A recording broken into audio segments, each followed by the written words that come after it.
Hi friends, आज આપણે JCB મૂકીને આવી ગયા જમવા આવીએ એટલે પાણીની ટાંકી તો બપોરે 12 વાગે ગોતવી જ પડે। આપણે પાણીની ટાંકી ગોતી લીધી, હાથું બાથું ધોઈ નાખ્યા, હાથું બાથું ધોઈ કોગળા બોગળા કરી અને પછી જ જમવા બેસવાનું, કેમ કે આખો દી કામ કરતા હોય એટલે હાથ ગંદા થયા હોય। પછી આપણે કાઢી લીધો ખિસ્સામાંથી રૂમાલ અને હાથું અને મોઢું બધું ધોઈ અને આપણે જવાનું છે ટિફિન લઈને ઓફિસ બાજુ। હવે ઓફિસ बाजू जता जता आ से अपनी ऑफिस नो दरवाजो आपणे खोली नाख्यो। आ बाजू मोटर पड़ी है, आ बधुं ज कनेक्शन नो भाग है। आ कनेक्शन जोई लो मित्रों। आ से आपणुं टिफिन खोली नाख्युं।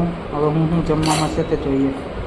बाजरानो रोटलो ने લીંબુ, आ से અથાણાનું निमक, आ से मगનું શાક આપણું फेवरेट है भाई। आ से सास, आ से बे नानी नानी डूंगળી न हो तो मजा ज न हो बपोर। थैंक यू मित्रों। विडियो लग्यो हो तो सारो तो लाइक करजो।